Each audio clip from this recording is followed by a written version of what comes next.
All right. Hello, friends, and welcome to some more Threads of You Beyond the Bay. I'm excited to get back into this, excited to play some more. I have been following the developers of this game for a while on Twitter, but recently they have been doing some community things, doing like a poll of what everybody's favorite character is and some little like artwork here and there, and I am just super excited to see the community grow since the demo has come out.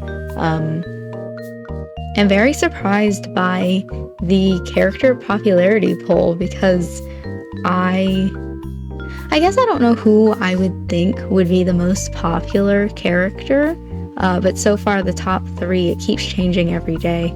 But the top 3 seem to be Vince, Kai, and Wyatt from the last time that I looked at the poll. So I'm very surprised to see that, just to see like the numbers and what everybody prefers. But yeah, I'm excited to get back into this. I think we're on the last day. I think we only have until Tuesday, and we are on Tuesday morning. So let's hop into this and see what else the demo has for us. Who should I talk to today? What are our okay, there's nobody here. I love when it opens up and there's just nothing.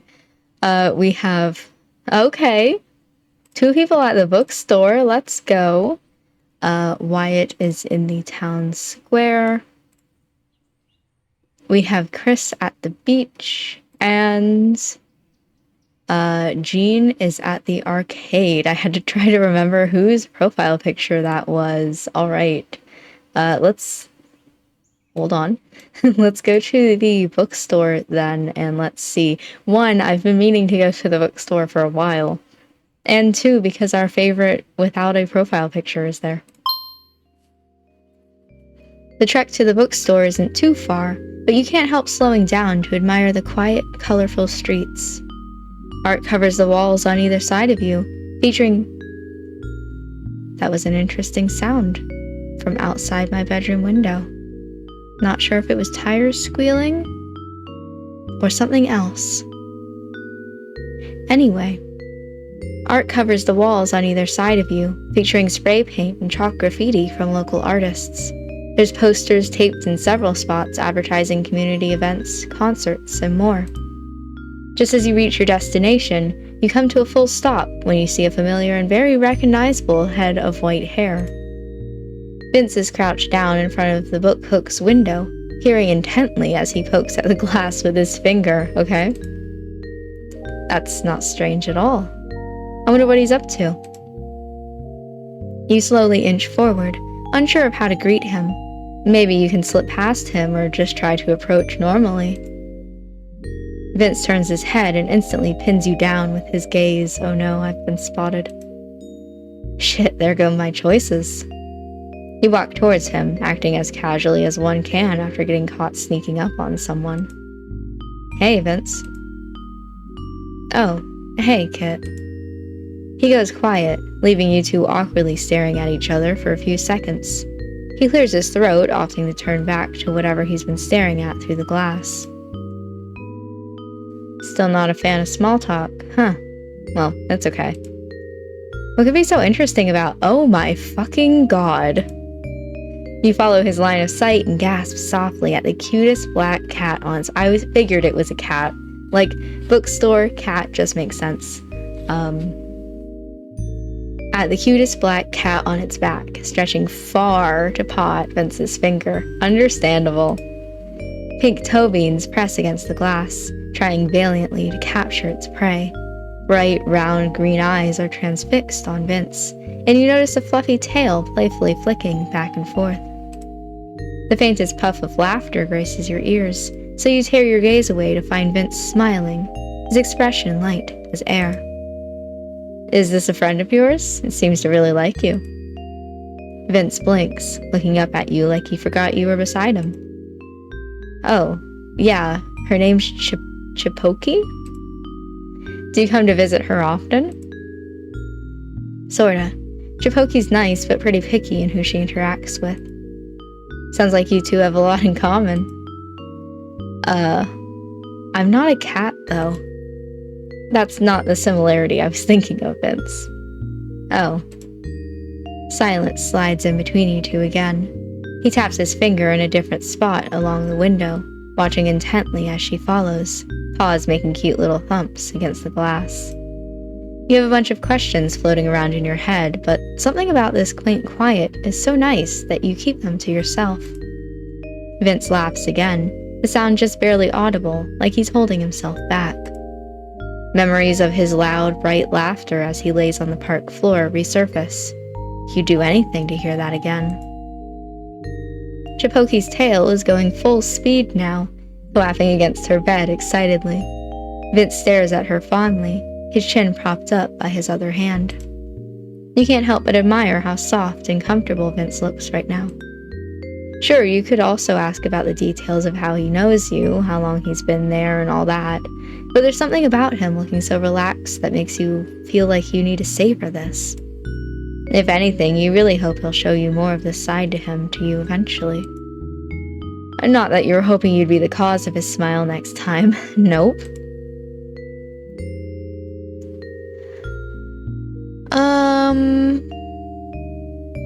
I'd say probably just watch. It's such a nice moment of peace and cuteness, so it feels wrong to get in the way. I wonder how often he comes by to visit her. Forget liking him, Chipoki's enamored with Vince. She follows his every move intently, inclining her head for pats. I can't give you any, I'm sorry. You can practically see her whiskers drooping in dismay. You could go in. Don't look at me like that. Come on, cheer up. Vince leans in closer as Chipoki raises her neck up, meowing softly behind the glass.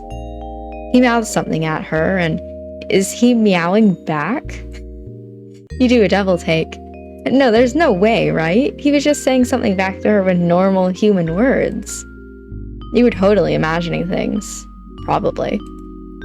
Time flies, and soon enough, Chipoki tires out from chasing her prey. She yawns, curling into a cozy ball and tucking her chin in. Her eyes slip shut, and her breathing slowly evens out as she falls asleep. The two of you watch her for a while longer. Vince eventually stands up, patting his knees. We should go. She definitely needs the rest after all that playing. I don't want to, but yeah, you're right. Vince snorts and shakes his head. You really like her, huh? How can you not? True, I don't think anyone can resist her. Yeah, even the crabs would play nice with her, I think. Vince's jaw drops as he quirks a brow at him. He groans, slapping a hand over his forehead. Oh my fucking god, I almost forgot about that. I definitely didn't. It was a very memorable first impression. His cheeks tint pink, and he mutters something under his breath. As both of you turn and start to leave, you look back over at the sleeping cat in the bookstore. Do you have somewhere to be right now? No. Why? The store should be open soon, so why not go in and actually pet her? She was literally begging for it earlier. Vince's shoulders tense, and he shakes his head. Nah, I'd have to prepare my heart for that first. You seem comfortable playing with her just now. What's wrong? It's complicated. His breath hitches, and he stops dead in his tracks. You screech to a halt and nearly run into his back. Hey, why did you... Oh, hey. Your question trails off as you look past Vince's shoulders, finding Andrew standing equally frozen in place with wide, startled eyes. Oh, good timing. Andrew can open up the store and... Wait. The two are still like statues, not making a single sound.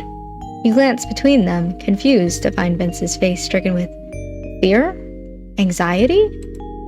It's definitely different compared to how he normally reacts to strangers. You've seen him in action enough times to read his mood shifts. I know it's a small town, so maybe they know each other. But something feels off. There's a tension in the air that you're not sure what to do with. Vince sharply inhales as if he forgot to breathe, the sound high and tight. Andrew stiffens further at the sound, his eyebrows knitting into what you think is a look of concern. And after that, nothing happens again. It's the most awkward standoff you've ever witnessed. Shit, maybe I should try to do something.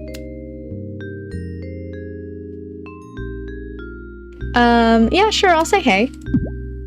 Morning, Andrew. You swoop in to the rescue, moving in front of Vince and waving enthusiastically to the redhead. Andrew snaps out of his shock, blinking and focusing his attention on you. He forces an awkward laugh and rubs at the back of his neck. Ah. Morning, Kit. Hello.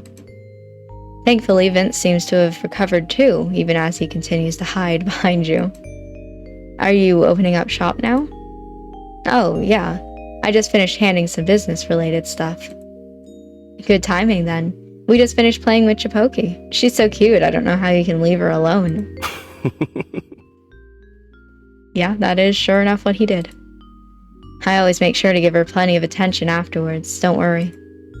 At the mention of his beloved kitty, Andrew looks over just as she opens her big green eyes. She stretches her legs out from beneath her and lets out a mighty yawn, showing off her pearly white fangs. Her gaze meets Andrew's, and she blinks 3 times, slow and full of affection. He smiles brightly at her, his eyes crinkling adorably. She meows loudly in response, pressing those irresistible pink toe beans against the glass. That's my girl. Maybe I should stay. I want to give her pets so badly. Yeah, just give me a second. His smile drops a few degrees and his brows furrow a bit. He continues staring at her, pointedly avoiding looking over at you and Vince. Hey. You know for a fact that wasn't directed at you, not with the way Vince's breath hitches again, and you can feel the tension radiating off of him in waves. I'm really glad she got to see you. Andrew's voice shakes a bit, like he's struggling to hold back his emotions. It might sound a little weird, but I've told her about you, so she must have remembered. Vince's eyes widen as he turns ever so slightly to look at Andrew. Oh, His mouth opens and closes several times as a weak sound escapes his throat. Sorry, I gotta go. You turn to try to stop him when you hear the harsh squeak of his sneakers against the sidewalk. Vince! He speeds off, his panicked footsteps quickly falling out of earshot. And just like that, he's gone. You glance between Andrew's stiff form and the empty space where Vince just was. Should you go after him or stay? Want to come inside? Andrew unlocks the door, pulling it open with a gentle swing. Chipoki's quiet meows turn loud and excited as she hops off from her bed to greet you two. It's probably for the best that you give Vince some space, so you turn away from the street and head inside the bookstore. That makes me so sad, but honestly, if they gave me the choice, I probably would, just cause I don't know, we're here already, I'm being invited inside, it seems weird. Anyway, Chipoki meows. As you walk in, Chipoki weaves between your legs, butting her head against them. You bend over, giving her some much appreciated head and chin scratches before straightening your back to observe Andrew. He's lost in thought as he brushes a hand against the counter, jaw clenched and shoulders coiled tight. Seems like he and Vince have history. Were they friends? No, that doesn't feel right. Enemies doesn't fit the bill either. Strangers makes even less sense, especially with the way they both reacted to each other. You're not exactly sure how to breach the topic. Andrew clears his throat, bringing your attention towards his hesitant face. Sorry, did you wait for long? No, I just got here. Relief crosses his face and he nods. Oh, good. Thanks for keeping Chipoki company. She's a sweet cat, but she can be pretty picky with her company. I'm glad Chipoki likes me. I'd be heartbroken if she rejected my love. She meows, clearly saying that she'd never do that. Oh, thank you. No way, she's got a good eye for people. Then it's a testament to both how much she likes... What? I wish I could read. Then it's a testament to how much she likes Vince, huh? The gentle probe about him makes Andrew's shoulders drop with a long, heavy sigh. Yeah, I'm surprised he still comes around to play with her. Well, not so much that part, since I doubt anyone could resist Chipoki, but just being at this place, I guess. Is everything okay with you guys? He smiles wryly and shrugs.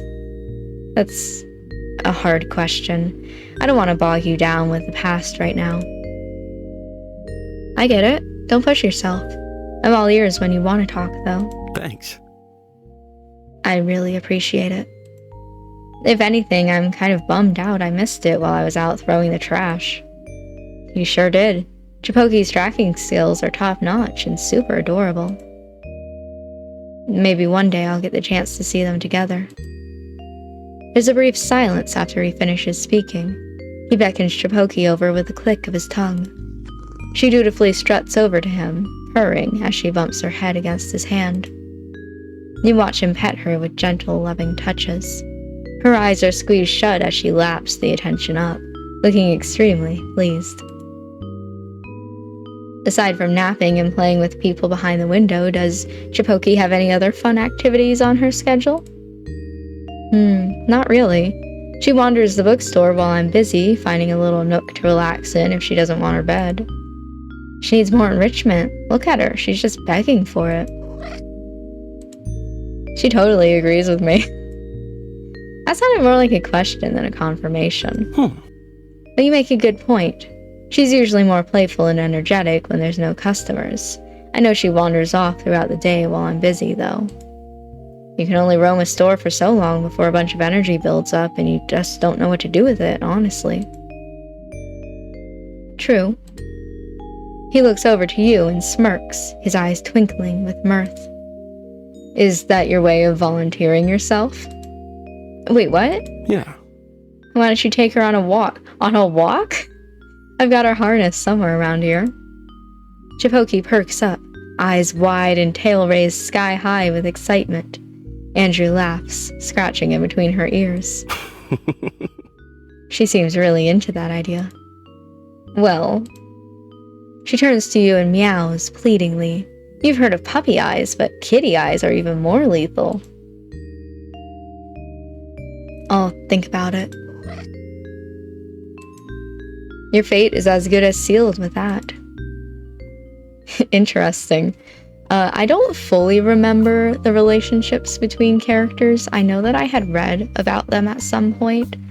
I don't remember anything between Vince and Andrew. I know that there used to be a friend group that isn't close anymore, but I don't remember if that's what it was or what exactly. Anyway, where should I go now? Nowhere, apparently. Nowhere in the world. Is there only one option? I wonder where I should go. There's just so many places. Where are we going? Okay. I guess we're going to it feels weird there not being any other places but this one. Alright, let's go to the beach.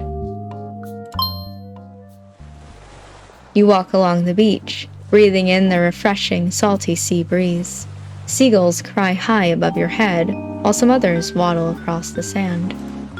Alongside the birds are swaths of tourists snapping photos of the picturesque scenery, sunbathing on the sand or wading into the ocean.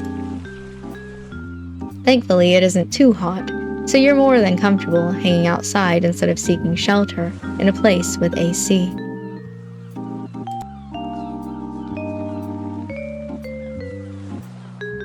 Now the problem is, what should I do on a nice summer afternoon? You could lay down and try to take in some sun, but it's a little too packed for your liking at the moment. A frustrated sigh leaves your mouth, and you continue to wander aimlessly along while trying to figure out what to do. When all seems lost, two very familiar voices suddenly come into earshot. I cannot believe you're laughing at me right now. What kind of terrible man are you? Hey. That's no way to talk to someone who treated you to lunch. We'll see if I ever do that for you again, you ungrateful prick. Here it is. Wyatt having a temper tantrum, I know he can. Jean and Wyatt are in an intense conversation about, well, you're not sure, but that's up to you to find out. It's sort of shocking to hear Jean, of all people, snap like that. From what you've seen, he's a gentle giant that stops fights, not start them. You follow their voices to the pier, finding the duo standing a few feet apart and glaring heatedly at each other. Between them is a brutal crime scene, splattered all over Wyatt's very expensive-looking leather shoes. There's ketchup, mustard, relish, and onions among the mess. Speaking of, the perpetrator rests in one of Wyatt's hands, completely bare except for a small blob of mustard clinging to the edge of the bun. Jean stares at the barren hot dog and then at the mess. His frustration quickly dissipates, shoulders shaking as he snickers at Wyatt, who looks equal parts faint and ready to wring the sheriff's neck. Would you stop laughing at me? These are one of a kind. I wish I could read. These are one of the kind St. Raphael double monk strap shoes, you heathen. I have no idea what that combination of words mean, buddy. But hey, at least I didn't get it on your... Nope. God. But hey, at least you didn't get it on your white suit. And don't say I didn't warn you. I told you that was way too many toppings on one dog. Okay, so it turns out they aren't arguing, and here I thought I was just going to get front row seats to a wrestling match between a posh businessman and the sheriff. Still, they're an interesting combo. I wonder how they know each other. It just so happens that I'd usually eat this with a fork and knife, so I'm out of my element. I'm pretty damn sure you've only ever eaten these when you're with me. Wyatt scoffs and delicately tries to balance the hot dog in his hand as he searches through his pockets with the other. He turns his head to the right, spotting you instantly. His pinched scowl smooths out into a suave smile tinged with coy relief as he waves you over. Good afternoon, Kit. Please excuse the mess. You wouldn't happen to have napkins on you by any chance? Hey, Wyatt. Sorry, I've got nothing. Oh, please don't apologize. I'll get it sorted somehow. Just forget it, buddy. That stuff is never coming off. This isn't my first time with stubborn stains, my dear friend. I've cleaned wine off of satin before. Nothing is impossible. He flicks his hair over his shoulder and waltzes over to the hot dog stand, mustard smears and all. Jean rolls his eyes before turning his attention to you. Hey, Kit. We'll get out of your way once that guy cleans himself up, or at least tries to. Care to join us? I'll get you a hot dog and we can walk along the pier. I know you wouldn't get pissed at me for buying you lunch, unlike someone. You snort as he throws a scowl over his shoulder at Wyatt. That's a very tempting offer. We'll see once Wyatt gets his topping mishap cleared up. Both of you glance over to him laughing softly at something the vendor said. Okay, I was like, are we laughing or is he laughing? He is laughing at something the vendor said, giving the man a charming smile. He reaches out for the bundle of napkins the man hands him a few moments later, nodding his thanks. Are you sure you don't want a reload on the toppings? It's free of charge. Thank you, but I'd rather not waste your supplies. I fear I'll end up on the floor and myself again, somehow. As you watch the exchange, you look back to Jean, who rolls his eyes again at Wyatt.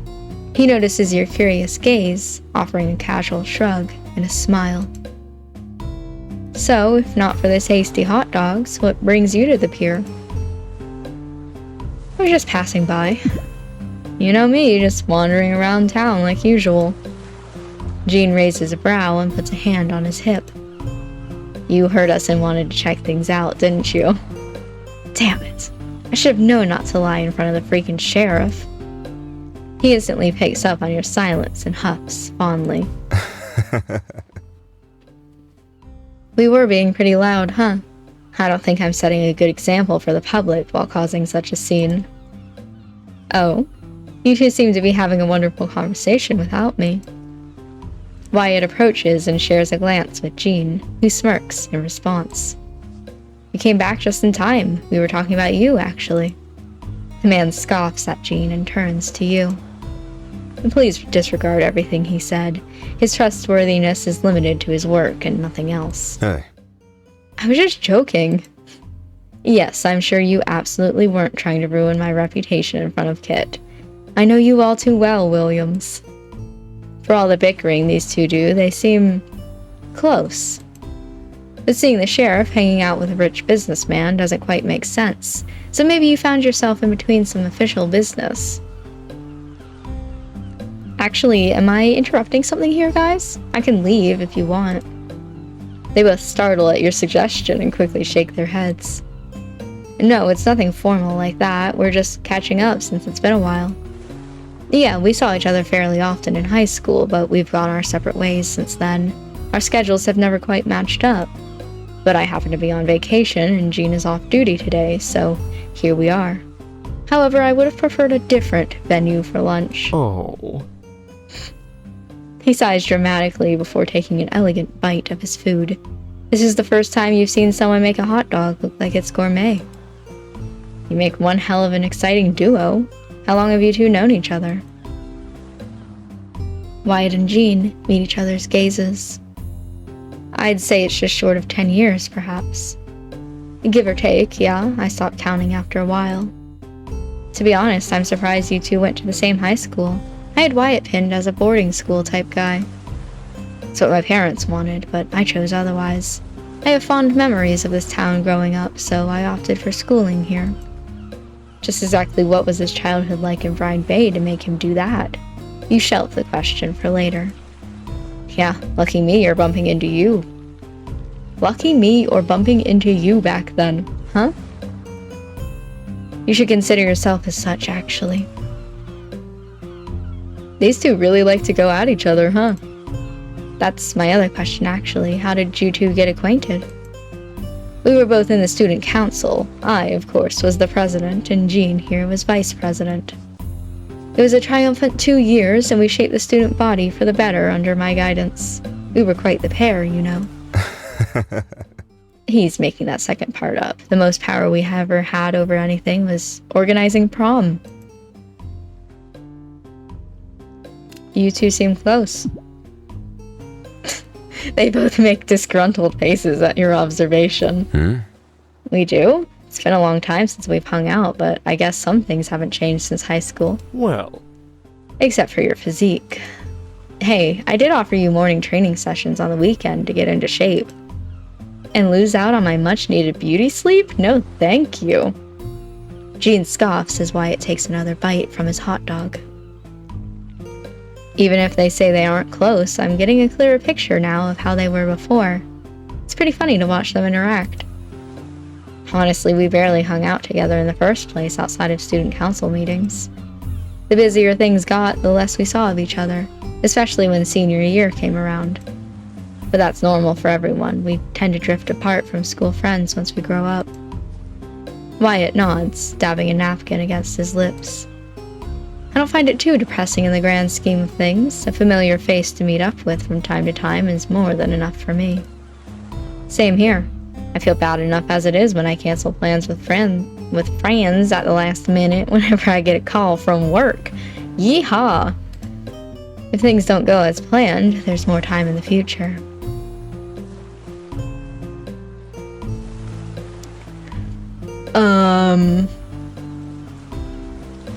I'm in between now is better than never to catch up, and I guess that's one way to look at it.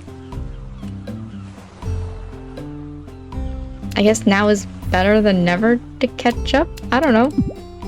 We try to. Sometimes there's more to talk about, while other times we just sort of sit in silence. I don't make it sound like we're that dull in front of Kit. Even if it's the truth? Well, trust me, I'll finish mine before you do. Yes, brag about your eating prowess in front of Kit and make me look bad. Wyatt takes another bite and hums, lifting the hot dog. Or just the dog, it's cold at this point, up to eye level and inspects it. This is a real marvel, though. The taste is exactly the same as when I had it when we were teenagers. Oh. He heaves a deep sigh, placing a hand over his stomach. But this is no longer a teenage boy's body, and I'll most likely have indigestion in the next hour. You worry way too much about your digestion at your age. You're the only one I know that drinks probiotics every single day. Excuse you, but it's never too early. Don't come crying to me when you develop gastrointestinal complications at 28. I don't eat this all the time, buddy. I started meal prepping after I became sheriff. And yet it's the first thing you propose we have for lunch. It's a guilty pleasure, all right? I know this stuff isn't good for you and isn't the best, but it's nostalgic. The vendor sticks his head out of the stall at that, looking mildly insulted. Hey, I heard that, Sheriff Williams. Look, they're not... Well, I don't know much about nutrition, but there's some veg on the menu. And you keep coming back, so it's gotta be good. I think. Yeah. Both of you still came here and are eating his food. I think that makes it pretty good, then. The two men droop a bit like scolded puppies, and the vendor waves happily in your direction. Thanks, friend. Someone's got a good head on their shoulders. Jean and Wyatt look at one another before turning their attention to you, giving their best apologetic smiles. Kit's right. I might have said all that, but it's still one of my favorite spots to stop by. Oh. Yes, and even if I'm not the biggest aficionado of hot dogs, I can appreciate it, with or without toppings. Wyatt quickly yet elegantly finishes off his last bite and takes his phone out. He taps at the screen and sighs at whatever he sees. It seems that I might have to go soon. You can leave now if it's a rush. I've got some grocery shopping I need to do anyway. They glance over at you as... Nope. I mean, they do, but... They glance over as you snort and shake your head. You two really are always on the go, huh? Wyatt smirks and Jean shrugs. That's just how we are. I guess that's one of the reasons why we got along in the first place. I definitely wouldn't associate myself with someone who doesn't prioritize their responsibilities, so he has my respect in that regard. Wow, thanks. I was almost touched by that. Wyatt dramatically rolls his eyes while scrolling through his phone. Anyway, thankfully Valerie has it covered for the next 15 minutes, so I'll be fine to stay a little bit longer. It'd be rude of me to leave Kit so suddenly again. He turns and narrows his eyes at Jean. Next time, however, I'll be the one to pick our lunch venue. What day and time is good for you? Huh? Wait, what? I thought you were only making a quick stop at Brine Bay like usual. Well, things changed during planning. My schedule allowed me extra time this month, so Valerie and I decided to extend my stay. I'll be here for at least another week if the rest of this week is too busy for you. That's a surprise. I mean, I'm glad to hear that you're sticking around for longer. Please don't sound too happy about that. Would it kill you to stop being such a prick sometimes? But who else would dare speak to the sheriff like this? Jean scowls and Wyatt tucks his phone back into his pants pocket. But like I said, we should have time to meet again if you're not too busy. I'm sure I can find a day. Wonderful. If I can't get your message, feel free to send one to Valerie and she'll notify me. Yeah. Who should I have take your messages, huh? My deputies are busy enough as it is. Jean tilts his head and locks eyes with you. Oh no. Wyatt looks over as well, and his face softens into a dashing smile. Jean's lips pull into a teasing smirk, and your heart flutters at the warmth in his and Wyatt's gazes. Maybe you can help me out with that, Kit. It might be the afternoon sun bearing down its full force on you, but you're feeling awfully hot right now. Sure? Your voice cracks slightly at the end, and both men laugh softly in response. Anyway, where should I go now? Is this another one where it's just the one? Oh, there's two. Exciting. Okay. We have the town square. Or we have... Oh, the beach again. I never left, actually. Yeah, I guess Going straight back to the same place we were before. Let's go. So, this might be a new low. Damn, okay. Not because of anything particularly egregious, mind, but when you were thinking to yourself in the lobby of the Coral Inn about how your evening schedule was empty, you weren't expecting Dante to be the one to fill it. Dante! Not that he's even here. Dante didn't come out with you for this excursion to the shore, but he did give you a list of supplies that you needed to bring back, under threat of not having a tiny bottle of shampoo to shower with later. Dante! Well, that and a bunch of other things that apparently he needs. A new hairbrush? Seriously? His hair straight up defies gravity. What does he need a hairbrush for? After reading it through, you figured you could grab everything at that store on the boardwalk.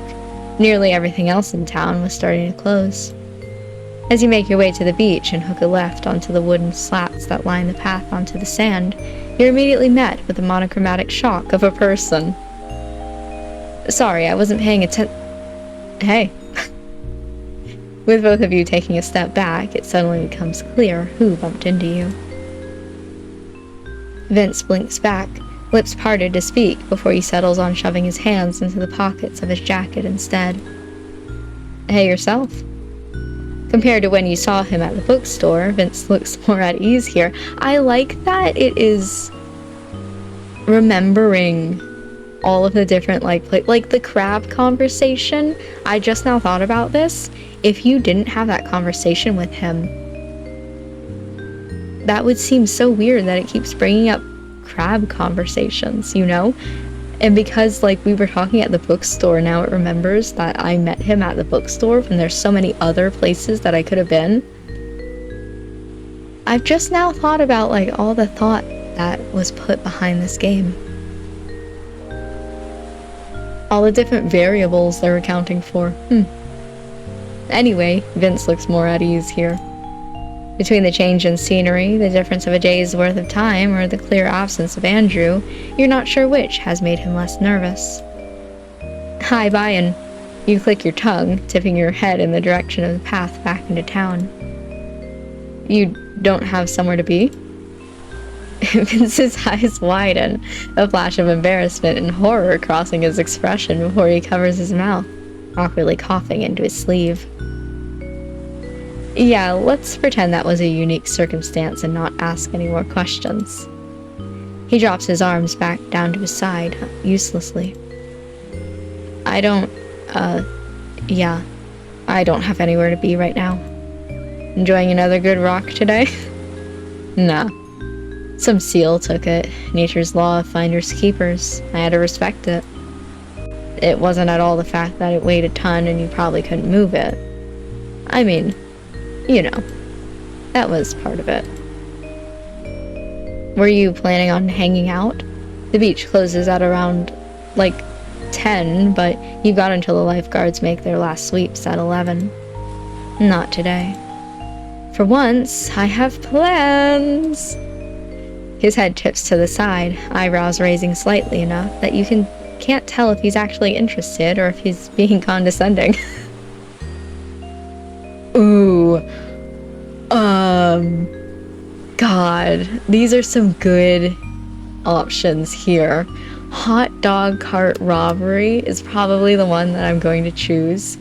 Being, truthful is maybe helpful. I came to see if I could try to find you. It's just cute. I'm not sure that I'm that kind of person, but I do like that as an option in general. Me, though, I would 100% make a joke and say that I'm about to rob the hot dog cart. The other day I made a joke that I was having a massive party in my house and that somebody was doing a keg stand and spilled beer all over my floor. To my mother, who 100% did not even question it, was like, no, you're not. It's just the kind of person I am. A hot dog cart Robbery? Yeah, I saw Wyatt eating here earlier with Jean. I'm pretty sure he left that guy a good solid watch. Nope, a solid gold watch as a tip for his service. Who? Blonde, glasses, makes you really feel like you're breathing outside of your tax bracket. Oh, I didn't know he was, back in town. No, but seriously, I'm running errands for Dante. Because you wanted to? Wanted to, was made to. Either way, I'm here, aren't I? Are you heading back home? Yeah, I had a busy day of thinking about, dinner, beach stuff. I was watching the surfers for most of the afternoon, but there aren't, like, the waves aren't as good, so not as many people to see. Surfing, huh? Should it be surprising to hear that he's interested in it? It's easy to picture him out here with the sand and the sun, despite the whole pale goth vibe he has going for him. But somehow trying to imagine him in conjunction with surfer culture? A rockin' bruh from him might give you a heart attack. Righteous. What? Nothing. I didn't know you were into surfing. What other secret talents are you hiding beneath that hoodie? Again, not wearing a hoodie. Nothing much. Does housework count? Considering I know some people who can't work a washing machine, I'd say so, yeah. Then I'm a triple threat, I guess. Ooh! I used to be, I guess I still kind of am. Surfing's cool if you're a morning person.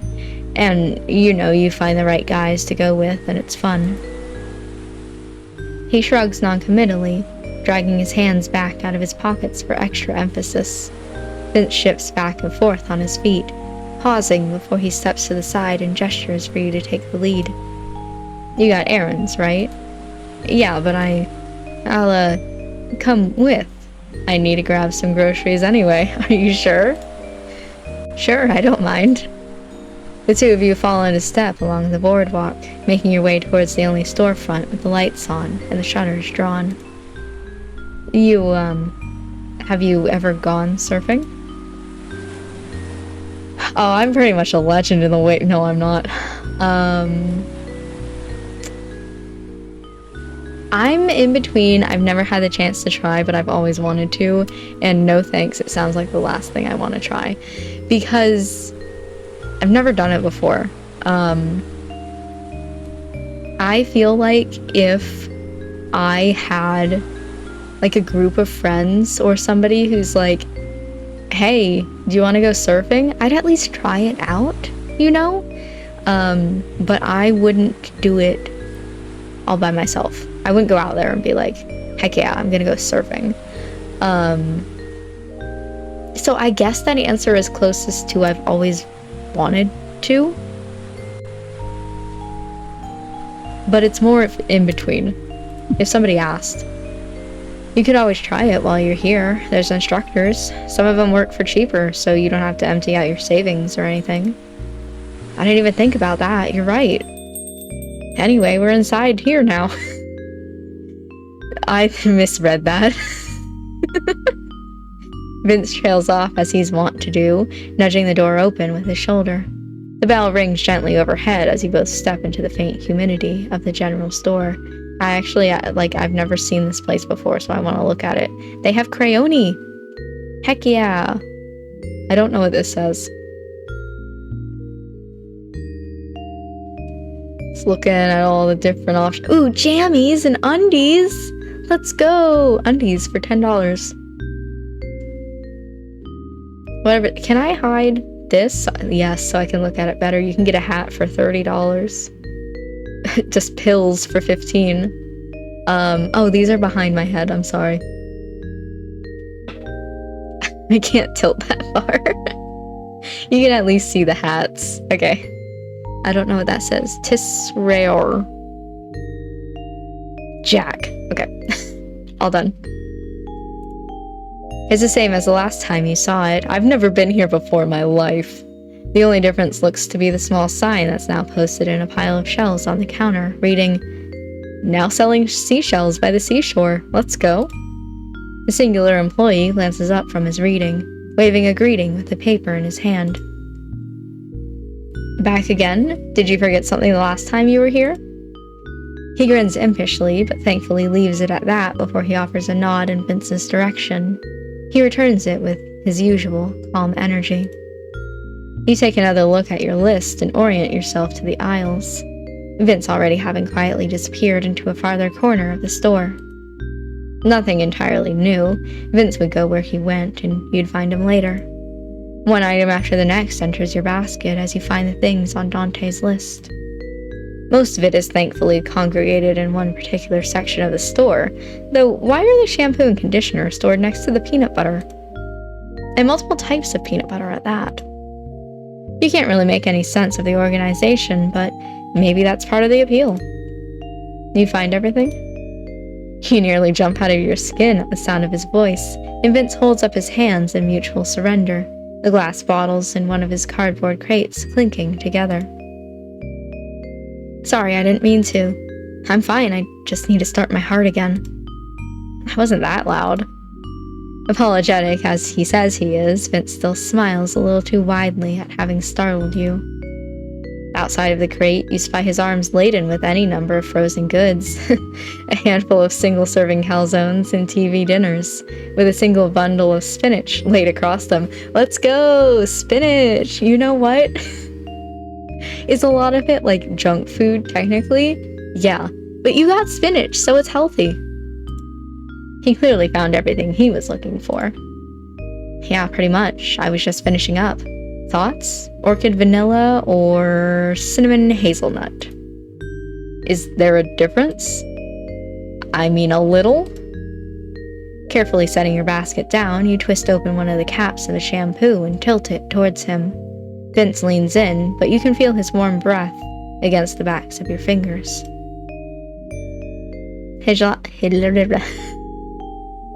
His lash is lower and he's unguarded, actually, for the first time since you've met him. Eye bags aside, he's... Okay, and the other one? Right, focus.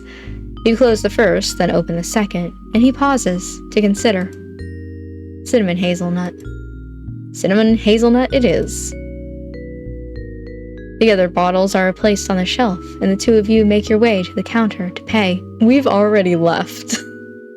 Before long, you're both back out of the doors with bags in hand. You hadn't been inside long, but it looks like the last of the afternoon's already passed you by, along with the sunset. The sky darkened some, but with summer still here, you doubt you'd see it get to actual nighttime before you walked back to the inn. My nose itched so much, so I paused the recording, and it was actually really funny looking at my VTuber model as I scratched my nose. The mouth of it was going. It looked really stupid. Anyway. Do you want to try it? Huh?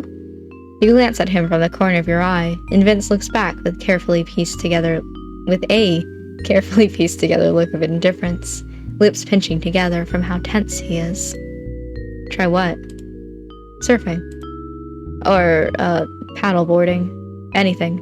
With me. A stellar non sequitur from Vince. He must have been waiting to continue the conversation from before you'd even gone inside, but... Seriously, he could have just kept talking while we were in the store. Sure. Like I said, I would do it if somebody went with me, you know? Damn. Seriously? Alright. It's just, I think you'd like it. And it's not at all because you want someone to go with you. Maybe it's that too. Let's go! Heck yeah! Neither one of us wants to go alone! I was just thinking I used to do all this kind of shit with Drew, but... It's complicated, his silence says. He looks down again, half chewing on his lip as the two of you keep walking across sandy wood. The waves rush nearby, crashing soft on the shore as if to encourage him to keep going. You haven't met a Drew in your short time in Brine. Yes, you have. What the fuck? It's such an obvious nickname for Andrew. You did know an Andrew. Plus, you saw the two of them earlier today at the bookstore, too. You'd have to have been blind to not notice the way that Vince tensed up when Andrew came around, or how Andrew struggled to find the words. Neither of them are the chattiest people in the world, but you'd written it off as just chance. Now, Vince is telling you they were friends. Vince sighs, bags in his hands as he crosses his arm behind him. His eyes go back towards the sky in a familiar search for something else to look at, as he decides how to say what he wants. I'm calling it exposure therapy. Something like that. I haven't stepped into the water since, I don't know, I was like 17. But I used to like it. It was a whole thing that I'm not really going to get into, but I'm trying to do things I like again. Like playing music. Do you want to go right now? Surfing? I'm wearing jeans. No, I meant, do you want to try and go into the water right now? Again, he's wearing jeans, but I've got Frozens. Vince. The two of you exchange a look. The thought puts him ill at ease, and the corners of his lips. Yeah? Okay. I wasn't sure if I read that right, so I had to read it again. The corners of his lips twitch, as if he wants to say no, but isn't quite sure. But he says he wants to just do things, right? Yeah. Okay, yeah. You know what? Fuck it. Let's go right now. His typically somber eyes brighten, and the two of you go from a slow walk to a dash across the sand, laughter bubbling up to the surface in between the clinks of bottles and the bump crush of shampoo bottles against hairbrush packaging. As you feel your feet start to sink into the sand and the cold of the Pacific laps at your ankles, you realize that there isn't anyone standing beside you. You turn back, the sea breeze whipping past and the hem of your clothes fluttering. Vince stands there on the precipice of something new. The edge of the shore and the water, the delight and enthusiasm suddenly absent, as every muscle in his body seems to grow tense. He draws a deep breath, then takes his first cautious step out into the unknown.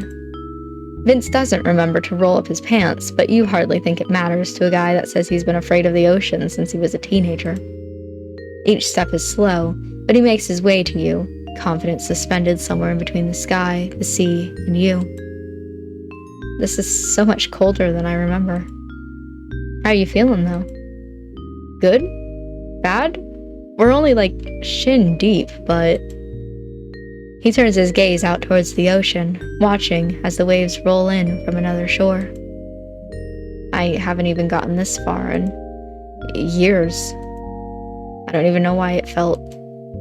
Vince trails off again, but all the tension leaves his body as he watches the horizon, and another small wave crashes past you both until it lands, bubbles, on the shore. Not in the water.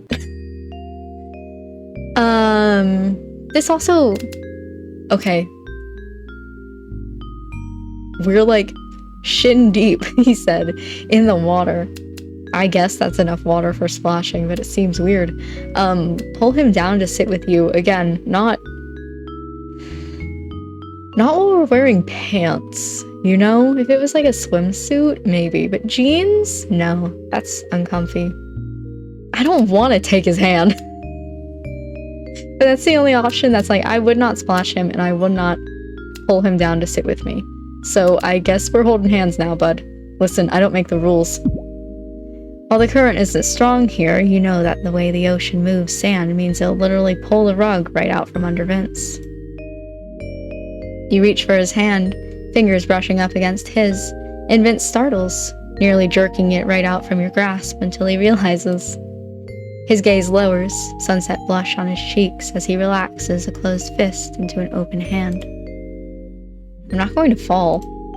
Just making sure. He doesn't say anything else, but the little smile says more than any words could as he gently curls his fingers around yours. We're going to be dripping on the way back. That's what Dante gets for making me run his errands. He snorts, shaking his head and sending stray water drops flying. Vince turns his head in your direction again, his expression softening. It's almost funny how often he does this. You still couldn't say that you knew him that well, but you can pick out the way he avoids your eyes except when he has something important to say. He always seems to hesitate before he jumps into anything. You don't know what makes him braver today, but maybe it's a sign that he's gotten comfortable around you, or maybe it's just that he's decided for himself that he got tired of watching instead of doing. What are we doing here? Seriously. You shrug. The two of you are just out in the water on a whim. Isn't it too late to ask that? Vince snorts, water flicking from his hands as a summer breeze sweeps by, warm and inviting, as if to tell you both to stay longer. Beats me. I've been making it up every day since I got here. You don't worry about wasting time. Dude, honestly, I've got nothing but. He doesn't say anything else, just smiling to himself. The two of you enjoy the rest of the evening sun until it starts to get too cold for you to keep waiting around in the water. Vince walks you back to the inn with his frozens very thoroughly unfrozen, saying goodbye before Dante drops the lecture of a lifetime on you for dripping and dragging sand everywhere into his inn. It isn't hard for him to stay mad, but at least you got everything he asked for. Plus, a little extra time spent with Vince, and a chance to help him in some small way. It was worth it. Alright, time to settle in for my nightly scrolling. Let's see the error message. Whoa! No way. Ignore. The words and colors begin to blur on the screen, and your eyelids start to droop like they're held down by heavy weights. I think I can finally sleep. With a sleepy press of a button, your phone screen turns black, and you limply plop it beside your pillow. Your eyes shut as the soothing sounds of the beach from the slightly open window lull you to sleep. Off to the dream world you go, preparing you for another eventful day tomorrow. Ooh. Okay. This is new and exciting. I cannot read this fast. But it seems... Ooh, 7 interesting men. It seems like it's just pretty much saying what we already went through. Okay. This is exciting. Ooh.